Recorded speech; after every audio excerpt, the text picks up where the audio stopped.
Fala galerinha do xadrez, tudo beleza? O jogador francês Maxime Vachier-Lagrave é conhecido por ser o acrobata do xadrez, eu sempre falo isso, né? Ele tem uma peça atacada, ele ataca outra, ele tá perdendo, ele sacrifica uma outra peça, ele vai fazendo uma confusão lá, bastante difícil, né? E depois, quem sabe, ele consegue se sair ou não ali daquele tipo de posição, né? É muito legal, são muito interessantes essas partidas, faz tempo que eu não trago uma partida do MVL aqui no canal, então a gente vai ver uma partida dele agora bem bacana, tá bom?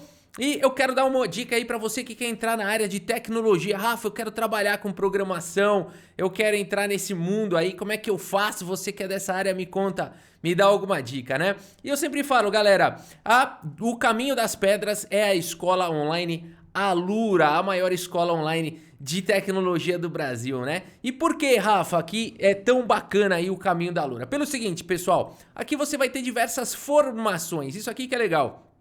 Você vai escolher aquela formação que mais tem a ver com você, programação, front-end, data science, DevOps e por aí vai, são diversas as formações. Cada formação é uma trilha de cursos, já estabelecida por quem está no mercado de trabalho, então é o caminho das pedras realmente. E além disso, você vai aprender de verdade, porque tem professores de verdade e vai ser reconhecido pelas empresas e pelo mercado de trabalho, tá? Então realmente esse é o caminho mais certo, né, para entrar aí no mercado de trabalho, seja você que quer entrar ou fazer uma transição de carreira. E o negócio é o seguinte, uma matrícula aqui na escola dá acesso a todos os cursos e todas as formações, tá bom? Então você não precisa ficar só em uma formação, você pode fazer inclusive mais formações, tá? Realmente você pode mudar de vida com os cursos da Alura. Inclusive dá uma olhada aqui no link, os depoimentos de quem já mudou de vida com os cursos da Alura, quem sabe o próximo depoimento pode ser o seu. E pra galerinha do canal Xadrez Brasil, além de tudo, tem 10% de desconto aí na matrícula usando o link que tá aqui na descrição do vídeo, tá bom? Então aproveita e vamos dar uma olhada na partida do francês, vamos lá!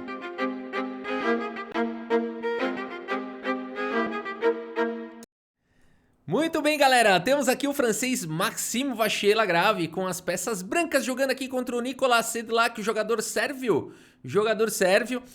Aqui no Campeonato Bundesliga 2023 e o MVL abriu aqui, como na maioria das vezes, com o peão do rei. E ele gosta de jogar essa Ruy Lopes, ele é um grande especialista aqui na abertura espanhola. Temos aqui então a variante, a defesa morph, com A6 o bispo atacado volta e depois de D6 aqui o MVL coloca o rei em segurança. Cavalo F6 ataca o peão central e aqui o MVL decide que depois de cavalo F6 ele quer capturar aqui o cavalo. Vamos ver isso então, o bispo por C6 aqui jogado pelo francês, né? É um lance bem jogado, tá? Não é um lance raro já. Os lances mais jogados com certeza são torre E1 e C3 nessa posição, mas bispo por C6 ou mesmo D3 também já foi jogado, D4 também são possibilidades aqui da posição, tá? Vamos ver então como segue bispo toma, peão toma e aqui essa ideia, né? Diminuir o controle da casa central de D4 e aqui então o peão pôde ir para o centro. O peão toma, cavalo toma, agora tem um peão atacado aqui em C6, C5 ataca o cavalo vai lá para C6, a dama escapa e o cavalo vem para casa de A5 esquisito, né? Essa turma aí, esses estudiosos aí, às vezes vem com umas coisas diferentes aqui. A dama vem para 4 atacando o cavalo e agora a dama em E1, olha que interessante. Dando suporte pro cavalo e meio que tentando proteger o peão central, né? E aqui tem armadilhas. Por exemplo, né? Aqui esse cavalo por E4 é complicado jogar isso por conta aqui de cavalo C3, dando um duplo aqui nas duas peças. E depois de dama por A5, por exemplo, a gente teria dama aqui capturando, recuperando a peça e tá caindo a torre na sequência, né? Bacana, né? Legal aqui, por isso que eu falo que ele é um acrobata, que ele gosta de umas variantes bem ardidas, né? E se tomar de dama não resolve também porque tem esse problema aqui, né, do cavalo aqui que não tem jeito aqui de escapar aqui. Pode postergar o que for aí, mas o cavalo já era, né? Então bem legal, bem interessante essa variante aqui com dama em E1 protegendo e a partida seguiu com bispo em E6 desenvolvendo peça. C4 foi jogado aqui pelo francês, tapando aí o bispo, dama B4 e agora bispo D2, ataca a dama e entrega o peão aqui de B2, um peão na maioria das vezes envenenado, né? E nesse caso também, porque depois de dama por B2 que não foi jogado na partida, poderia seguir aqui com cavalo C3, bispo E7 e as brancas têm um desenvolvimento melhor aqui, né? essa dama aqui já tem problemas, né? O cavalo tá vindo pra C6, o rei não vai poder fazer o roque. Se dama C2, dama E2, enfim, o jogo vai embora, né? Mas as brancas aqui estão melhores, apesar de, pelo preço de um peão, né? Conseguem um desenvolvimento bem melhor aqui numa posição como essa. Portanto, a partida seguiu com dama B6 e agora bispo aqui em C3, o MVL coloca o bispo na diagonal. Bispo E7, cavalo D2, segue o desenvolvimento, finalmente o Sedlak colocou o rei em segurança aqui, fez o roque. E o MVL manda bala no lance F4. Opa, aí sim, vamos ver como segue. Torre de A em E8, dama G3, levando todas as armas aqui para a ala do rei, hein? Começa a ficar perigoso agora para o jogador sérvio. Ele segue com C6, temos aqui F5 pelo MVL, o bispo atacado volta lá para C8 e torre de A em E1, prometendo subida de torre, prometendo todo tipo de ataque. Tá complicado aqui para o jogador sérvio. Ele segue com o cavalo H5, ao lance do Davi Leandro, atacando a dama vem para casa de H3, atacando o cavalo volta para F6 e agora uma bela subida de torre aqui do francês, torre em E3, prometendo ataques maravilhosos aqui na ala do rei. Começa a ficar difícil, D5 foi jogado na tentativa de um contra-jogo, e aqui um primeiro momento muito interessante do jogo, porque o MVL vai pro lance torre G3 com um ataque aqui ameaçando dama H6, dama por G7, checkmate. Só que tem um detalhe aqui, uma sutileza na posição, né? Eu precisaria de um Karpov aqui para fazer o próximo lance, porque as brancas têm um lance só que praticamente vence a partida. Somente um lance é melhor e torre G3 não é o lance, por incrível que pareça. Vou mostrar qual é a diferença e a sutileza. Aqui precisaria do Karpov. Torre G3 foi jogado. Depois eu vou mostrar qual lance seria melhor e por quê. A partida seguiu com D4, exclama, né? Agora com contra-jogo aqui no centro. Seguimos com dama, dama aqui em H6, ameaçando o mate. A partida seguiu com cavalo H5. Entregando o cavalo para salvar o mate, mas depois vai recuperar a peça. Temos aqui dama por H5, bispo F6 aqui exclama, e o bispo tá preso.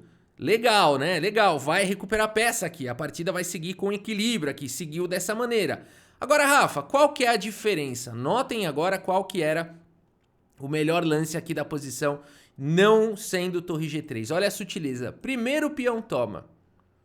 E depois de peão toma, agora sim torre G3. Qual é a diferença? D4, o bispo continua preso. A diferença é que depois de dama H6, não tem mais cavalo H5. Porque depois da troca dos peões, mais uma vez, depois da troca dos peões, olha aí, a dama perde o escudo. Olha o detalhe, galera, que detalhe impressionante, né? Que detalhe impressionante, não tem mais cavalo H5 porque tá caindo a dama e, além de tudo, tem um plus. Se jogar um G6, por exemplo, o cavalo ganhou a casa de C4 que antes ele não tinha. Então são dois ganhos muito fortes e aqui as brancas têm uma posição vencedora já, completamente vencedora. Então, detalhe aqui, dois detalhes importantes. Peão toma, vai ganhar a casa de C4 pro cavalo e também vai perder o escudo aqui da dama nessa horizontal, né? Profundo demais, sutil demais, precisaria de um Karpov aqui para conseguir enxergar esse lance. Mas o MVL seguiu com torre G3 e agora então, mais uma vez, o Nicolas conseguiu aqui equilibrar a partida com esse lance bispo F6, exclama, e depois da volta do cavalo ele recupera aqui a peça. E o jogo vai embora, ainda bastante complicado, vamos ver como segue. Aqui o francês vai para um lance suicida, ele é muito louco. Ele vai para o lance cavalo por C5 agora, um lance muito maluco, ele é provocador. O MVL, além de malabarista, ele é um jogador provocador. Porque agora a partida é totalmente desnecessário esse lance, esse cone aqui, você deixa ele aí, né? Segue com torre H3, é totalmente desnecessário fazer isso, mas ele gosta. Esse é o estilo dele. A partida seguiu com dama em A7, agora cavalo B3, tem que proteger o cavalo. Torre por E4, cai o peão central, o cavalo não pode fazer nada, ele tá cravado, não pode capturar a torre. A partida segue com dama F3 atacando a torre e a torre de F vem para E8. De repente o Nicolas conseguiu um contra-jogo com essa provocação aí do MVL. Rega 1, liberando o cavalo. E aqui torre E1, portanto atacando a torre, temos o cavalo, volta para casa de D3, pressão agora para cima da torre, temos a troca das torres e dama em E7 dominando aí a coluna E. E o jogo vai embora, melhor agora de repente tá melhor pro sérvio aí. O MVL foi fazer aquele cavalo por C5 com aquela provocação, e agora que o sérvio tem um par de bispos, tem o domínio da coluna E, tá complicado, né? E o MVL tem um peão a mais, no entanto a estrutura de peões dele não é tão vencedora assim. A partida seguiu com C5, agora atacando o cavalo vem para C2, bispo G5, ganhando espaço, controlando os saltos do cavalo, esse cavalo não tá jogando muito bem. A partida seguiu com um lance fantástico, agora é o X da questão. O MVL tá pior, fato que o MVL tá pior aqui, par de bispos, as pretas chegando, dominando a posição. Agora que entra a genialidade aqui do Francisco. O que fazer? Ele começa a complicar o mundo. Complicar o mundo com o lance H4, que segundo os computadores é um lance muito ruim, mas entre seres humanos é um lance que vai criar complicação, né? Porque a ideia dele é deslocar a defesa da casa de E3. Ele quer jogar, por exemplo, se bispo por H4, ele quer jogar torre E3 e aí ele tá de volta no jogo. Por exemplo, dama sai, tanto faz para F8, D8, torre toma, dama toma e seguir, por exemplo, aqui com dama F3 ou dama F4 e as brancas estão de volta aqui no jogo. Tem muita luta ainda e chances para os dois lados, né? Então, por isso aqui a partida seguiu com bispo H6, o bispo continua controlando a casa de E3, mas o MVL vai criando confusão. F6 agora a dama tá atacada e notem que ela não pode capturar porque o peão aqui tá cravado. Por isso, e também, ó, outra coisa, o H4 tirou qualquer problema de mate na fileira do fundo também, né? Por isso que o MVL vai criando os lances geniais aqui. Dama em E4 foi jogado, dama em F3 propondo trocas. Por que que ele tá fazendo isso, né? Dama por F3, torre por F3, ele anula aí a dama e tem, queira ou não, aí tem um contra-jogo, né? Por exemplo, torre E2 aqui, torre F2 e dá pra tentar jogar alguma coisa, dá pra tentar jogar esse final aqui, mesmo que com alguns peões a menos, aliás, aqui tá igual, né? Mesmo que par de bispos contra par de cavalos, dá pra jogar bem esse final, dá pra tentar defender o empate de brancas. Mas, por isso a partida seguiu com dama por H4, cheque, cai mais um peão aqui do MVL. Nossa senhora, agora tá igual a questão material, rei G1, bispo B7 agora aqui pelo Nicolas, atacando a dama, o bispo aqui ele se entrega para tentar ganhar qualidade, o MVL segue agora com maldade, ele segue com o lance dama em F2, preparando torre por G7 para ganhar a dama, preparando umas boas maldades aqui na partida. Temos dama por C4, jogado agora pelo Nicolas, capturando aí o peão e saindo dos ataques ali da dama do MVL. E aqui nós temos a loucura agora, o MVL me manda a bala em mais um lance brilhante, ele começa a criar complicações infinitas. Ele segue com torre por G7 cheque, olha que posição perigosa.